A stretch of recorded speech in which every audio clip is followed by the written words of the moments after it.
como o cansaço físico e estado mental atrapalhou de eu elaborar o vídeo. Eu fiz um vídeo com o título falando sobre por que jogos violentos deveriam ser proibidos, né? Mas é simplesmente um título para chamar a atenção, né? E eu precisava colocar nesse vídeo um simples questionamento, né?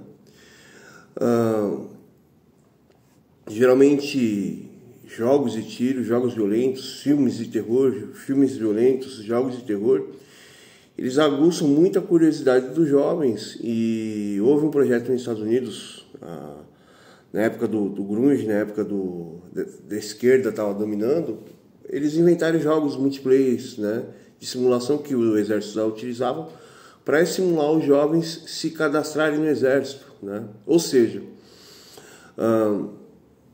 muitas coisas atraem a juventude, né, por impactar, né, e a juventude quer aprender, né? Existe um outro lado também da juventude, né, que é o pensamento divergente, né? Às vezes o pensamento de raiva, às vezes o pensamento de que o adolescente ele acha dono do mundo, ele quer o mundo para ele, mas ele não sabe que se ele não correr atrás, conquistar, construir as coisas, nunca vai ter nada, né? E existe o comportamento agressivo do jovem, que é um comportamento que deve ser tolerado, né? Deve ser entendido, deve ser compreendido, né? Porque se você não entende a pessoa, né, você simplesmente está fazendo com que esse jovem acaba sentindo cada vez mais raiva e se escondendo e indo para um lado ainda até muito pior, né, da força da realidade, né? Porém, o que eu queria trazer aqui no contraponto, né, sobre essa questão do pessoal querer proibir jogos, proibir isso, aquilo e etc., né, é sobre alguns perfis psicológicos, né, que mesmo o indivíduo apresentando esse tipo de perfil não demonstra que realmente a pessoa vai fazer uma coisa ruim, né? Porque o ser humano é uma criatura mutável, né? Nossa mente não é fixa. Nós não nascemos santos, né? Se nós nascêssemos sem maldade nenhum, né, nós ainda seríamos imperfeitos, né? E se nós fôssemos perfeitos, nós continuaríamos sendo humanos, né? Tendo um monte de maldade. O meu cachorro quer dormir na minha roupa. Vou segurar meu celular aqui.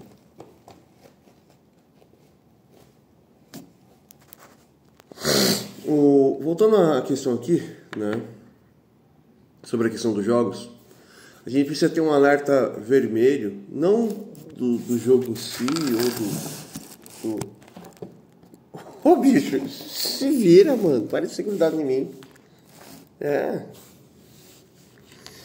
Esse não sai do meu pé e o pequenininho não sai do pé dele. É um karma aqui. Aí não fica chateado, bicho. Não fica chateado não.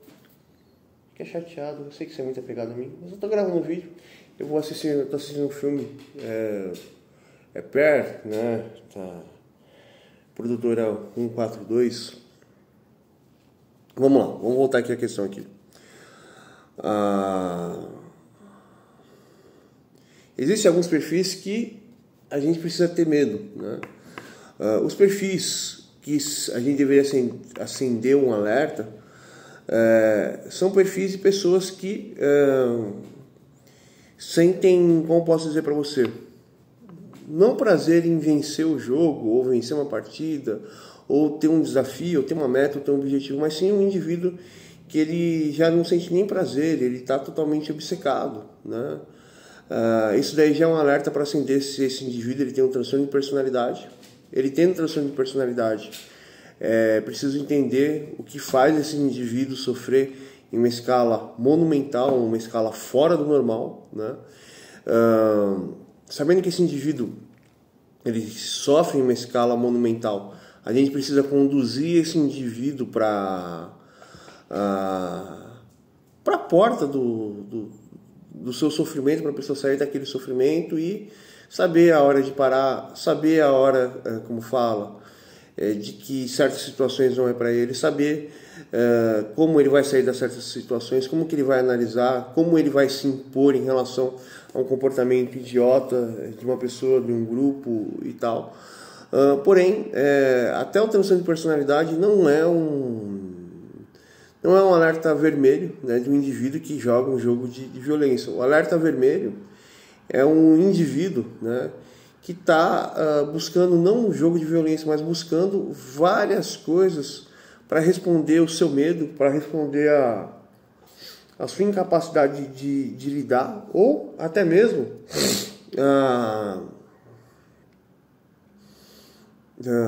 a sua total falta de empatia e o seu posicionamento, né, de extremo ódio como fala, aceitação social, convivência social, a vários fatores, né, que a pessoa ela fala assim, não, eu não gosto da aceitação social e a única coisa que eu quero é o meu objetivo. Uma pessoa que põe objetivos, põe coisas acima de qualquer coisa, acima de qualquer pessoa. Essa pessoa está nutrindo ódio, essa pessoa tem um conjunto probatório na sua mente e tem um conjunto probatório de coisas. O indivíduo jogando jogo violento, o indivíduo tendo uma crença limitante, alguma coisa extremamente contra o direito da vida, um indivíduo que fica o tempo inteiro buscando coisas negativas da internet, um indivíduo que compra coisas, um indivíduo que age com ódio com todo mundo, um indivíduo que se afasta de todo mundo. Há um conjunto probatório tão grande, tão complexo, né, que se fosse para proibir os jogos, deveria proibir produtos de limpeza dentro de casa, deveria proibir venda de tesoura, venda de produtos químicos, venda de televisão, venda de computador, venda de celular, venda de carro, venda de moto, venda de... proibir tudo. Todo mundo tinha que ficar num quarto estofado, né?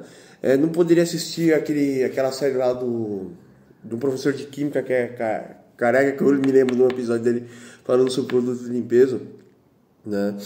Que é o Dr. não sei o que, ou proibição também como fala? Daquela série lá do cara que ele fez como fala, Fred Mercury, ou a proibição que tem White Rose, que eu acho muito legal, mano. Muito bem escrita a série, ela é muito direta, porém ela tem umas quebras de continuação de lógica que você fica perdido, ela tem uma distorção total. Aquela série é Mr. Robot, eu acho que é o Doutor não sei o que, MacGyver, tinha que proibir tanta coisa, né? Que se proibir jogos não seria a saída, né? E eu nunca vejo o pessoal discutir, né? Como fala? A questão primordial sobre o perfil psicológico que esse indivíduo procura, né? Existe simplesmente um julgo popular falando que jogos violentos devem ser proibidos, porque o que acontece? Muitos adolescentes, muitas crianças, até uma certa fase, tem a atenção dos pais. Depois as crianças percebem que os pais não têm tempo para elas, os pais chegam extremamente cansados dentro de casa, a saúde mental dos pais não é 100%, né? E os pais mandam a criança pastar o tempo inteiro. Aí a criança perde a credibilidade no pai, né? A criança tem uma disputa social na escola, né? O pai que dá melhor argumento para o filho é o filho que vai vencer na disputa social, né? E aqui no Brasil nosso aprendizado mais é como se fosse uma colônia de vermes do que uma estrutura de pássaros, né? Que passa a vida todinha cuidando da sua família, né? Não dos filhotes, né? Como fala, O que mais? Aí a criança, ela tem uma convivência em grupo como se fosse um verme, e esses vermes ficam um canibalizando o outro para ser o melhor, né?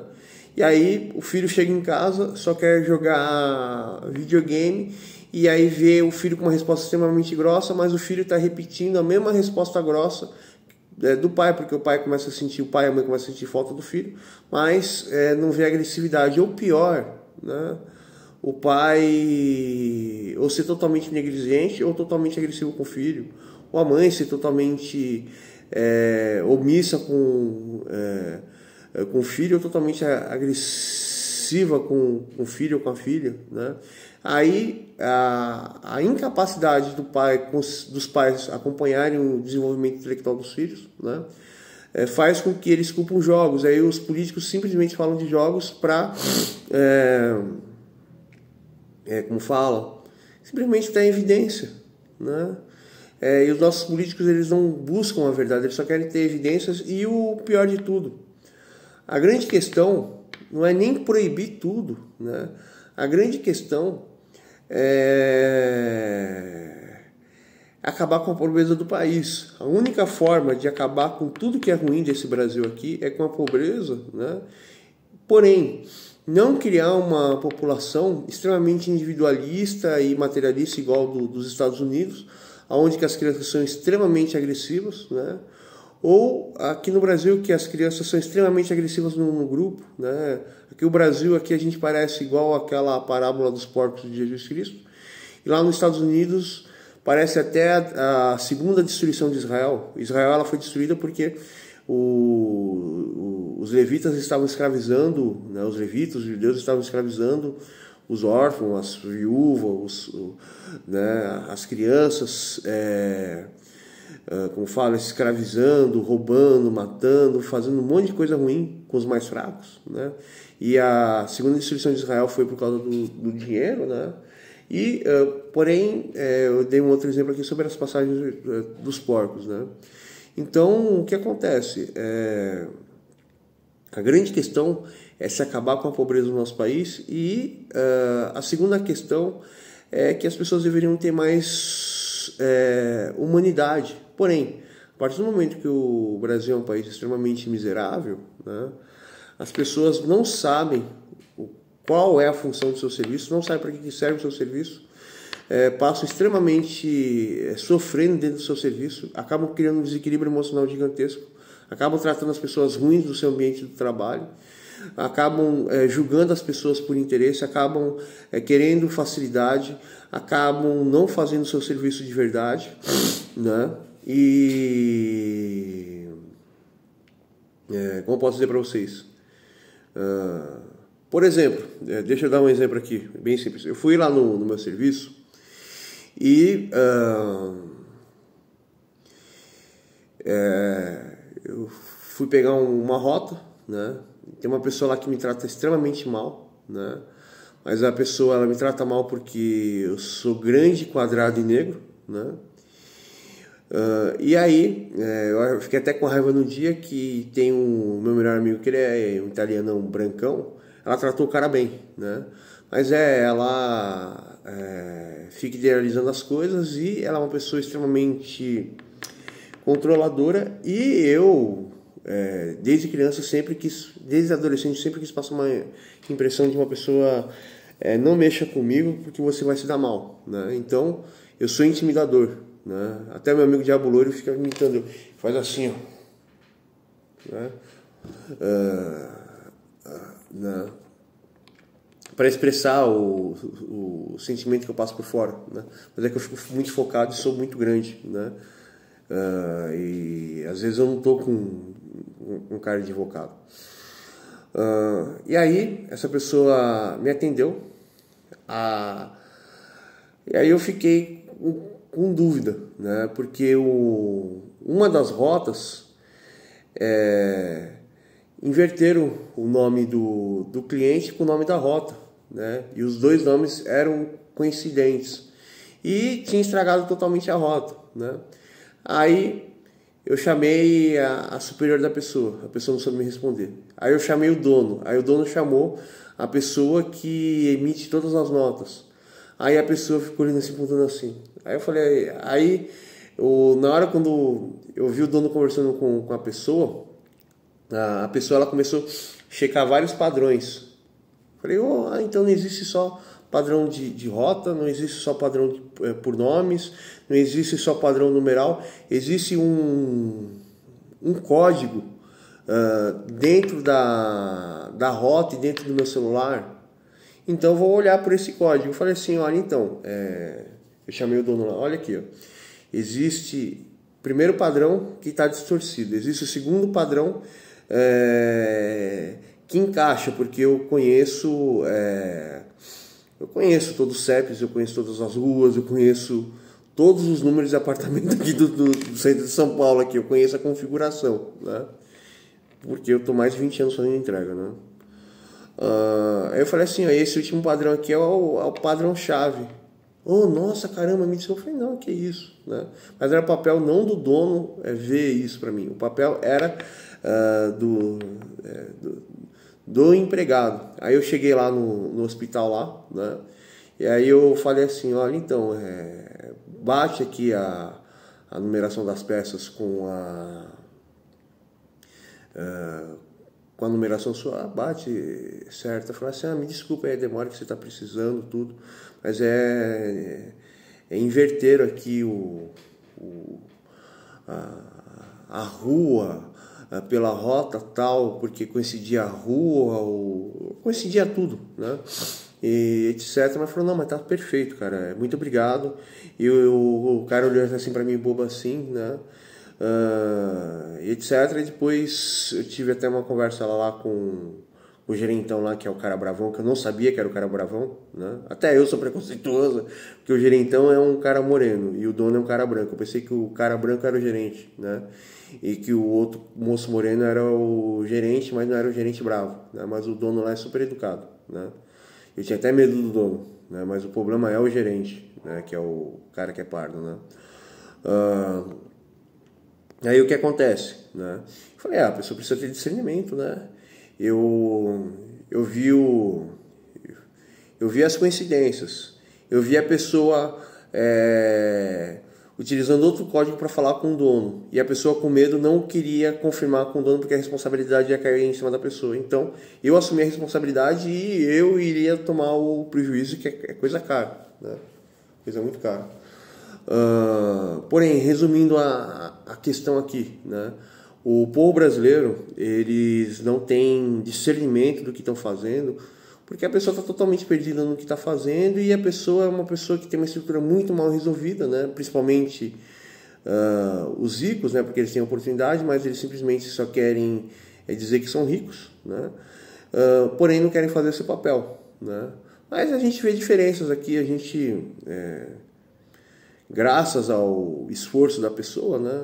Vamos falar assim, existem pessoas que fazem o possível e o impossível pelo seu trabalho, né? São pessoas geniais, né? Tanto na internet, tanto na vida real, tanto com empregos simples, tanto com empregos difíceis, tanto com pessoas que não são empregadas, fazem coisas que você fica de queixo aberto com uma pessoa sem estrutura e sem oportunidade, né? Porém, a maioria das pessoas, né, só aprenderam a brincar, né, levam a vida numa brincadeira e quando as coisas começam a prejudicar, essa pessoa, ela, como falo, entra num grau de deterioração muito pior do que uma pessoa que tem estrutura, né? Eu mesmo não vou negar, eu tive empresa, eu já falei, eu já perdi tudo. Porém, eu ganhando infinitamente inferior ao que eu já ganhei na minha vida, eu estou conseguindo me levantar, né? Eu chegava a ganhar mais de 5 mil por dia, né?